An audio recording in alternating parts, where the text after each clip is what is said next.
Alright, so I'm trying to puzzle everything together to figure out where creation came from, existence before even Earth, before we were formed, all that. You understand what I'm saying?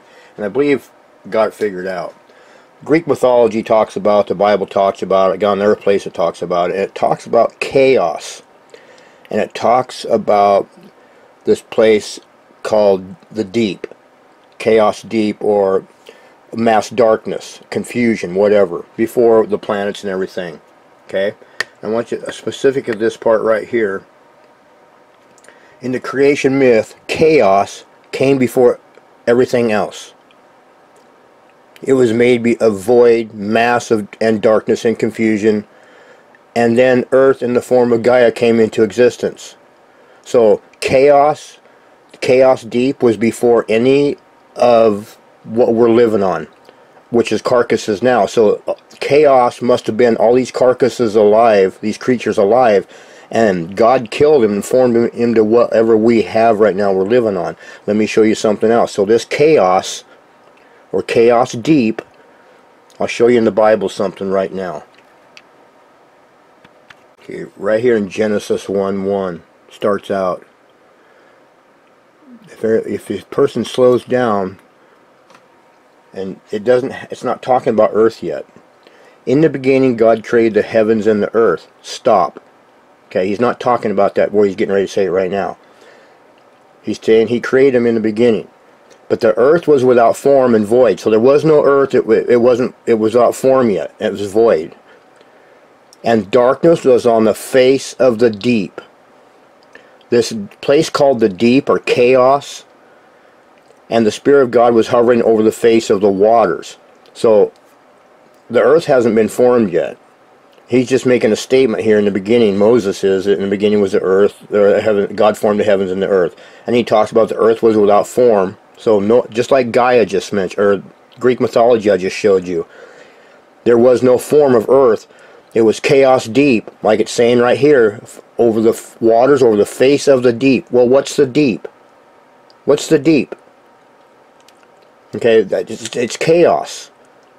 And so it's the same thing that Greek mythology is talking about. Now this part right here where it says, and the Spirit of God was hovering over the face of the waters, not talking about the face of the waters of earth because it's not formed yet. He's talking about his primordial sea of creation. God has a pool of creation, a sea of creation. It's primordial elements that he just speaks into and he can create. Or that's what he creates out of. And that's what his Spirit was over the face of the waters of his primordial pool, his sea, his ocean of creation. That's what the face of the waters. The waters were his primordial ocean or sea of creation. And that's what his Spirit was hovering over, what he creates out of. He was getting ready to form the earth and everything, and he created out of chaos deep by breathing on the chaos deep. But that's what the face of the waters, not the waters of earth, the waters of his creation, his primordial creation pool. Okay, does that make sense? That's what he's talking about here. And yeah, I think you're getting the point now. He's not talking about earth yet. So, all right, bye. Okay, listen to this here. This is Jesus talking. There is a holy ministry in death. The essence of the body cannot be quickened by the holy breath until the fixed is solved. The body must disintegrate, and this is death. And then upon these pliant substances God breathed, just as he breathed upon the chaos of the deep when the worlds were formed. So just as God breathed upon the chaos of the deep when the worlds were formed, so he breathed upon the chaos of the deep, all these carcasses, or the Greek mythology, whatever, and he formed them into the worlds we see now. It says that's what he did.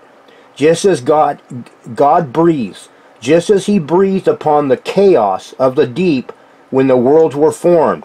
Okay, so that's how he formed them. He breathed upon the chaos of the deep, which must have been the Greek mythology too, and these carcasses we're living in now, and he formed the worlds out of them. That's how he formed them. And life springs forth from death. The carnal form is changed to form divine. The will of man makes possible the action of the holy breath. When will of man and will of God are one, the resurrection is a fact. In this we have the chemistry of mortal life, the ministry of death, the mystery of deific life. Okay, so that looks to me like that's how what we see and how it was formed, because the Greek mythology mentions chaos, the deep, and before the earth was formed. The Bible mentions the deep, and the earth was voidless and formless, whatever. So it's before it was formed. This mentions, Jesus is mentioning that God breathed upon the chaos deep, and formed it into the worlds we see now. So that's how he made it. That's how he killed these carcasses. It must be something like the Gorgon effect. I don't know. He just looked at them or breathed upon them and turned them into, spoke into them. I don't know, but turned it into what we are living on now, which are these carcasses. So that's how. And then you have the flood, and you have other stuff that died in the flood on the earth. But in general, the worlds that were formed that we see with our eyes out there, you know, that's how they were formed, from chaos deep, carcasses. Whatever chaos was with these animals or these creatures, it was chaotic, and God formed it, killed it all, and formed it into the worlds we see right now and we're living on. So there you go. Hope that makes sense. It does to me now. So it kind of ties all the scripture or all the texts together, and there's talking about this chaos and this. Before the worlds were even formed, there was something evil going on. These carcasses, these, you know, whether it was Greek mythology, whatever, I don't know. There's dragons, there's whole sorts of big, massive things. They didn't live on the earth. They were in chaos, this chaos deep, and God breathed upon them and formed the worlds we see. So that looks like that's what happened. That's what we see before our eyes. All right, chaos deep. God breathed upon it and formed the worlds we see. Bye.